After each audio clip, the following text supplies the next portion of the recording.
Good afternoon, everyone. I am Samantha Mowat. I'm a clairvoyant psychic and a contactee, and I think I want to talk to you about clairvoyance. Now, many of you have heard the term clairvoyant before, and it's so different than what people are expecting. When people think of a clairvoyant, they think of someone who sees either ghosts all the time, or angels all the time, or spirit guides all the time, or always sees people's auras.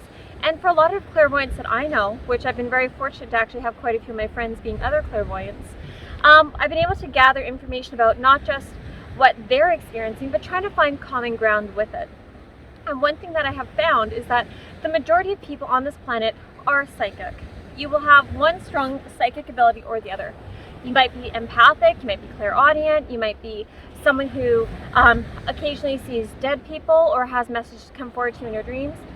But how clairvoyance is so very different from a lot of the other psychic abilities is it can be broken down into a few different components. The first of which is visual clairvoyance.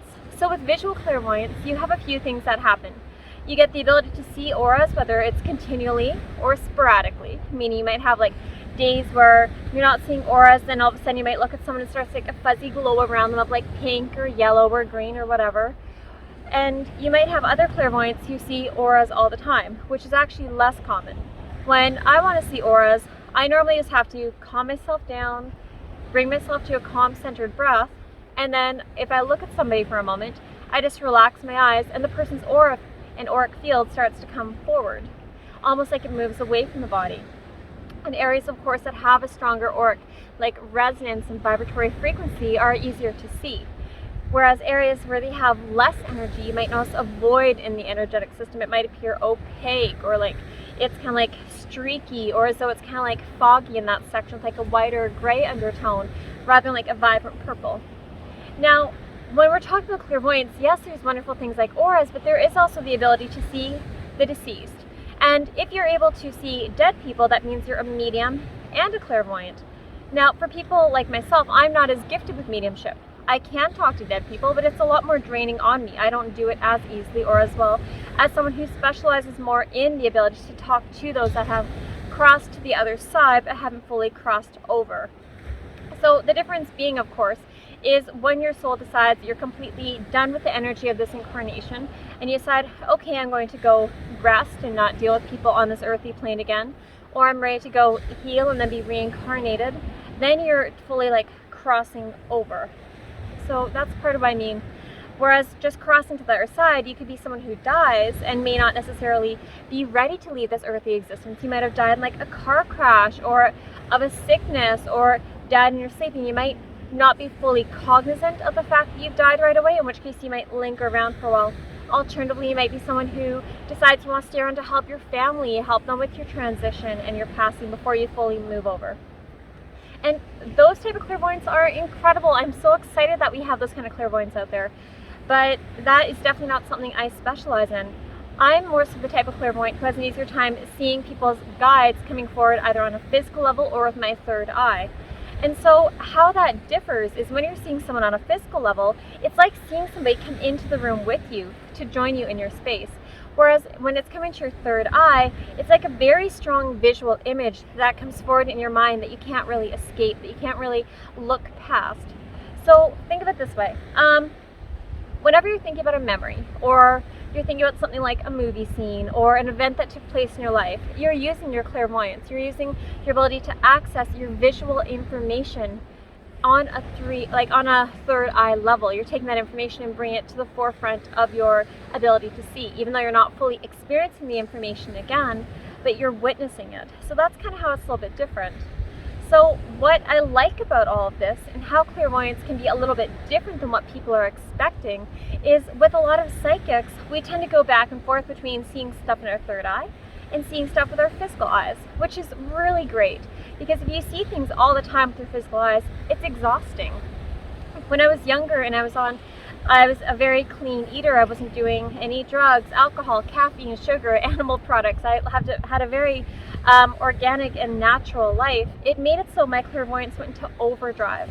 And so I'd be quite often seeing these really large masses of energy moving around my home, or seeing people that were there at the corner of my eye or partially in my peripheral. They'd be like standing like right here type things, so they weren't quite in front of me quite often, but they were right there. And that was fine. I didn't mind it at that time. But as my multidimensional awareness grew and I started seeing more than just angels and spirit guides, and I started to see a lot of the different multidimensional beings, not just the fays and the elementals and jinn and ghosts, but more so as we go in towards like the extraterrestrial component, it started to be a bit too much for me.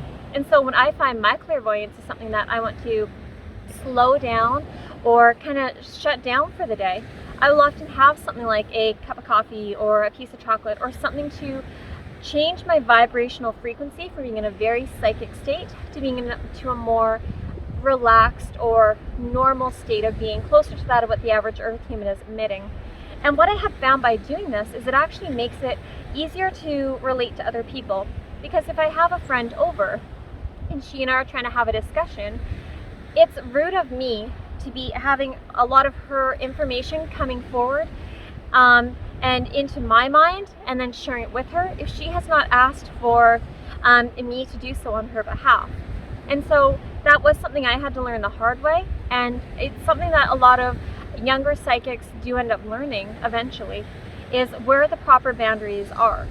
And so think of it this way: if you're going through your day-to-day life, like for instance, I was visiting my sister yesterday, and when I saw her, I was standing by her and her lovely boyfriend, and all of a sudden I saw this black kind of like, it's like this black entity that came forward. It was like an energetic being, very similar to a jinn type energy, and it was coming from the left up her field, going along the house and past me.